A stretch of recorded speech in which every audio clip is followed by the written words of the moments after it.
Oke, balik lagi ke acara kita It's Time with PMR Relawan sama Kak Jamil di sini. Kita akan ngebahas lebih dalam lagi perihal fasilitator. Tadi kita udah ngebahas perihal besaran nih.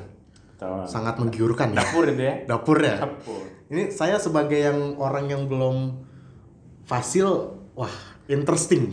Tapi itu di wilayah Jakarta Kak Ivan, wilayah lain enggak segitu karena kan tergantung kebijakan dinas masing-masing. Oke. Ya, itu udah di DKI ya. Kalau Bekasi, Tangerang udah lagi, DKI luar biasa. Saya pun jadi kayak mau. Jangan diambil lahan lagi dong Kak. Iya, enggak. Iya. Oke, terus dengan dapur yang segitu, so tanggung jawabnya hanyakah sebatas melatih dan buat laporan ke sekolah, ataukah ada prosedur yang lain nggak? Ini pertanyaan bagus nih. Mudah-mudahan teman-teman yang fasilitator nih lihat nih di sini nih. Ada pertanyaan bagus dari Kak Ivan. Jadi gini, ada hak dan tanggung jawab. Oke. Hak mereka sudah mendapatkan yang namanya honor dari pihak sekolah. Tanggung jawab yang harus diberikan. Tanggung jawabnya besar Kak Ivan. Tadi sesuai dengan kriteria PMR Mula Madya-Wira, mereka harus bagaimana bisa membentuk karakter itu. Okay. Ya kan? Lalu tanggung jawabnya juga mereka dari segi kurikulum. Mereka harus sesuai dengan kurikulum yang dikeluarkan oleh PMI, tidak boleh keluar daripada kurikulum, walaupun ada inovasi-inovasi lain yang memang bisa dikombin dengan kurikulum. Itu haknya mereka, tanggung jawabnya fasilitator nih. Oke. Nah, selain itu tanggung jawabnya mereka, selain membuat laporan, mereka harus membuat program kerja jangka setahun. Oh, oke. Program kerja itu dari 6 materi atau 7 materi pokok dalam setahun. Lalu setelah program kerja mereka harus membuat silabus setiap mata pembelajaran diberikan. Begitu sudah silabus dapat, mereka membuat laporan kepada PMI dan sekolah, dilampirkan dengan jurnal dan rekam kegiatannya. Harusnya begitu Kak Ivan. Harusnya begitu. Waduh, kalau dengar kata harusnya berarti ada yang ngebelok nih. Iya, seharinya enggak kecil loh, 310.000 per sekali datang. Per sekali datang. Ya. 5 kali udah bisa nyicil sepeda itu. Makanya kalau seandainya saya siap lah jadi konsultan itu, pembuatan laporan dan yang lain-lain, sekian persen gitu kan. Siap. Ini pembicaraan biasa ya. Oke. Berarti kalau menurut saya sepadan sih 310.000 yang sudah bersertifikasi dengan kewajiban-kewajiban yang ada. Nah, perihal itu jika ada yang tidak melakukan, nih ya, jika tidak ada yang melakukan kewajiban yang seperti tadi Kak Jamil bilang, apakah ada punishment? Ataupun apakah ada teguran 1, 2, 3 atau seperti apa? Oke, gini Pak. Jadi untuk punishment kita bicara masalah relawan yang ditugaskan untuk memfasilitasi PMR di sekolah. Sebetulnya teman-teman fasilitator itu sudah enak banget ya. Mohon maaf di eskul lain itu tidak dibekali dengan kurikulum, dengan silabus, media, metode kita bahas bersama-sama. Itu nggak ada, tapi di PMI untuk pembinaan PMR dan relawan itu sudah diberikan semuanya. Ya kan? Cuman masalahnya sekarang kita tidak bisa memberikan sanksi, tidak bisa memberikan punishment ya kan kepada fasilitator yang kita tugaskan. Kembali lagi kepada tanggung jawab dia. Nah, tapi di sini kita ada koordinasi dengan sekolah Kak Ivan. Makanya di sini kita ada forum guru pembina yang tujuannya adalah untuk menjembatani dan mengevaluasi kegiatan pembinaan PMR. Ketika dalam setahun 2 tahun pertama memang tidak ada peningkatan dalam hal evaluasi, mereka bisa masukkan input ke PMI perihal pembinaan PMR tidak sesuai dengan target atau tidak sesuai dengan kurikulum. Itu kita akan evaluasi. Kita akan panggil fasilitator tersebut melalui forum yang sudah ada. Nah, kita berikan kesempatan untuk melakukan pembinaan lagi. Kita koordinasi dan kita komunikasi dengan pembina dan kepala sekolah untuk bisa memberikan waktu. Nah, ketika memang sudah tidak bisa lagi diperbaiki, sekolah untuk mengajukan penggantian fasilitator. Oh, berarti dikembalikan lagi ke pihak sekolah, untuk melaporkan ke kita. Bahwa sudah mengevaluasi sekian lama pembinaan PMR tidak ada perkembangan, meminta untuk pergantian fasilitator. Itu yang berarti sanksi tidak bisa, tapi istilahnya konselor bisa. Dengan ada prosesi pergantian, mekanisme pergantian kalau dari pihak sekolah melaporkan. Oke. Pertanyaannya berubah pada saat perihal ada alumni yang dia mengajar tapi dia belum menjadi fasilitator nih Kak, belum ngikutin pelatihan. Jadi bagaimana Kak? Oke, jadi gini, harusnya dari pihak sekolah nih melaporkan kepada PMI bahwa PMR-nya berjalan, tetapi di situ yang ngajar adalah alumni, ya. Nah, ketika kita sudah mengetahuinya, nanti kita akan ngedorong alumni itu untuk mengikuti pelatihan fasilitator yang akan kita laksanakan, atau kita ada di Klat KSR. Jadi untuk sekolah itu harus lapor dulu ke IPAN. Oh, oke. Harus lapor dulu. Nah, konsekuensinya kalau tidak melapor, alhasilnya adalah pembinaan PMR-nya mungkin tidak berjalan atau kurang berjalan karena tidak mengacu kepada kurikulum atau 7 materi pokok PMR. Oh, jadi seperti itu. Siap. Jadi kan kalau alumni kan hanya mentransfer apa yang dia ketahui dari fasilitator yang udah diterima, kan seperti tanpa itu. Ada pengembangan. Tanpa ada pengembangan. Nah, jadi seperti itu. Oke, menarik nih perihal pengembangan. Pada saat dia sudah selesai dari fasilitator, pelatihan fasilitator sudah selesai, sudah dapat sertifikasi. Apakah ada refresh tertentu ataukah ya udah nanti apakah sertifikasi fasilnya ada jangka waktunya, habis dia harus ikut pelatihan fasil lagi atau bagaimana Kak? Oke, baik Ivan, terima kasih nih. Aduh, ini bongkar ini.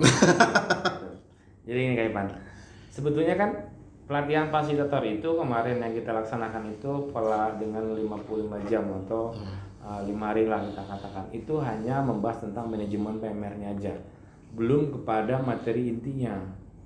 Nah, materi intinya adalah dibuat dalam rencana tindak lanjut si fasilitator setelah mengikuti kegiatan pelatihan. Nah, di RKTL itu melakukan namanya ada program pelatihan dari 7 materi pokok itu. Jadi ada mereka buat jadwal lah, ya kan, jadwal pelatihan, karena mereka belum mendapatkan materi yang intinya kan, hanya mendapatkan siklus manajemen PMR-nya aja. Jadi seperti itu Kak Ivan. Jadi, nah ini saya mau ngasih info juga, bicara masalah fasilitator dengan pelatih itu berbeda. Oh, berbeda nih? Berbeda. Kalau fasilitator itu tujuannya adalah tugasnya hanya memfasilitasi kebutuhan, ya, baik segi media dan yang lain-lainnya. Tapi pelatih mempunyai jam terbangnya yang sudah luar biasa dan itu mempunyai spesialisasi bidang. Jadi dari 7 materi pokok maksimal hanya 3 bidang yang boleh diikuti untuk mendapatkan status pelatih. Oh, oke.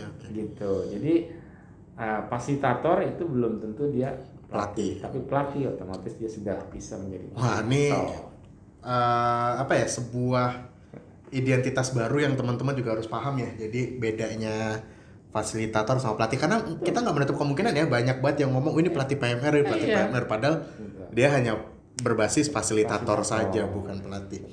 Oke. Pertanyaan terakhir Kak sebelum kita menutup sesi kita yang kedua ini, untuk refresh materinya, apakah ada waktu-waktu tertentu yang dikendalikan oleh seksi relawan PMR, ataukah sertifikatnya punya fasilitator ini berjangka waktu limit, jadi dia harus mengikuti pelatihan lagi kan? Oke. Untuk sertifikat itu sebetulnya memang ada 2 tahun ya Kak ya. Oh, 2 tahun. 2 tahun, limitnya 2 tahun. Nah, ketika memang mereka sudah 2 tahun habis sertifikatnya, berarti mereka harus melakukan refresh. Ya, refresh. Dan untuk refresh ini sebetulnya tidak harus menunggu sertifikat selesai. Jadi mereka, makanya tadi setelah pelatihan fasilitator itu ada namanya RKTL, rencana tindak lanjut. Nah, salah satunya adalah pendalaman materi atau refresh materi. Itu diprogramkan oleh mereka sendiri Kak. Kita yang memfasilitasi. Oh, oke. Berarti bukan mengikuti pelatihan fasil lagi. Tidak. Setelah 2 tahun sertifikat sebutannya ijazah, sertifikat atau sertifikasi nilai di situ. Oh ya, berarti sertifikasinya fasilnya sudah limit 2 tahun. Berarti ada refresh tersendiri, bukan dia mengikuti pelatihan fasil lagi. Oh, oke. Jadi refresh bentuknya. Jadi seperti itu Kak Ipan. Jadi harus merefresh mengupdate ulang lah, gitu kan? Karena perbedaan-perbedaan sekarang kan banyak banget. Nah, ini balik, ini kita agak melenceng sedikit perihal ke bulan dana nih, karena kita sama-sama tahu kayak akhir bulan ini kita lagi ke bulan dana. Seberapa persen sih penghasilan bulan dana yang diolah oleh seksi relawan PMR ini kan? Oke, baik. Ini luar biasa nih masalah bulan dana PMI. Betul, Kak Ipan. PMI tidak ada bulan dana, kemungkinan program-program nggak akan berjalan dengan baik ya. Yang perlu di sini ketahui bahwa program bulan dana PMI ini memang diadakan setiap tahun, Kak Ipan. Nah, dari bulan September gitu kan sampai Januari atau Desember ya. Nah, untuk bulan dana tersebut keterlibatannya PMR atau sekolah itu menunjang sangat tinggi, Kak Ipan. Oh iya. Sangat tinggi. Bulan dana terbesar itu diperoleh dari sekolah. Ya, dari sekolah. Di kita bekerja sama dengan Sudin 1 dan Sudin 2 juga Kemenak. Kita kemarin sudah mengkoordinasikan dan kita sudah bersosialisasi dengan teman-teman guru pembina.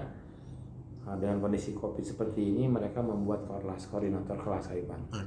Nah, hasil memang dikatakan ya alhamdulillah gitu kan.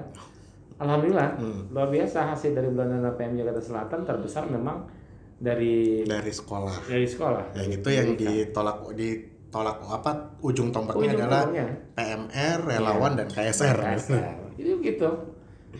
Berarti bisa dikatakan penyumbang terbanyak dan pemanfaatannya juga ada dari seksi relawan dan PMR sendiri. Betul. Jadi penyumbang terbanyak memang kita dari PMR atau dari sekolah. Lalu pemanfaatan juga kita melakukan pembinaan, pelatihan dan penguatan kapasitas untuk SDM khususnya di PMR dan relawan atau fasilitator. Nah, kadang ada pertanyaan kayak gini Kak. Ini saya ngomong terakhir jadi panjang lagi nih. Saking serunya ngobrol sama Kak Jamil nih kan. Nggak apa-apa. Kan nambah kopi kita. Oh iya. Ada masih banyak di belakang. Ada pertanyaan muncul kayak gini Kak. Oke lah kalau untuk PMR ataupun KSR itu biasanya ada maplis ataupun ada kupon segala macam. Nah, untuk relawan di luar nih, relawan di luar bisa bantu apa sih Kak untuk bulan dana? Baik, nih makasih banyak nih. Jadi perlu kita sama-sama ketahui Kak, bulan dana ini diperoleh dari warga masyarakat Jakarta Selatan.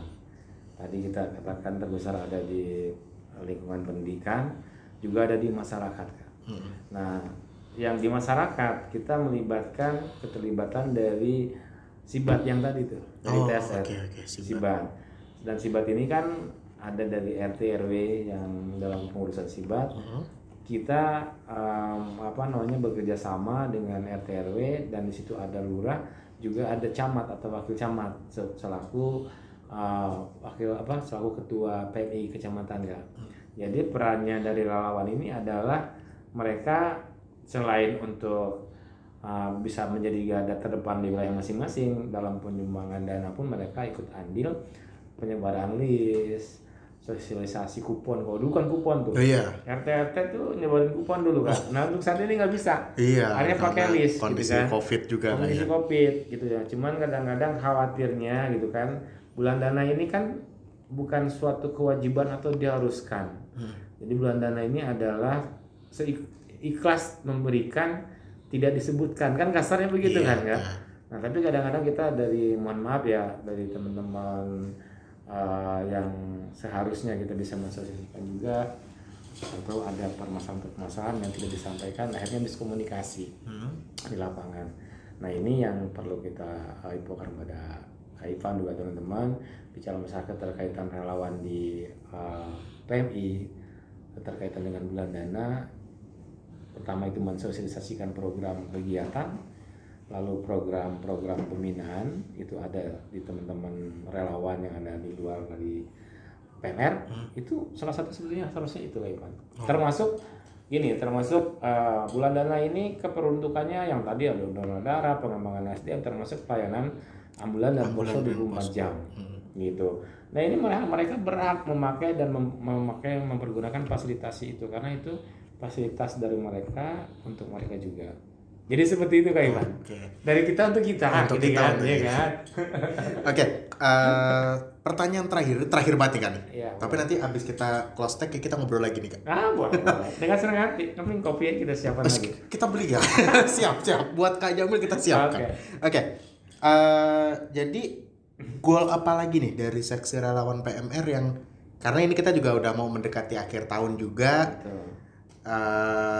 Goalnya apa lagi nih Kak yang mau dicapai ataupun yang diharapkan dari organisasi ataupun badan-badan di bawah seksi relawan dan PMR nih?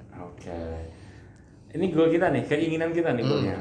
Jadi walaupun di masa pandemi seperti ini kita bicara masalah pembinaan, pengembangan kapasitas itu tidak berhenti, tetap kita kembangkan.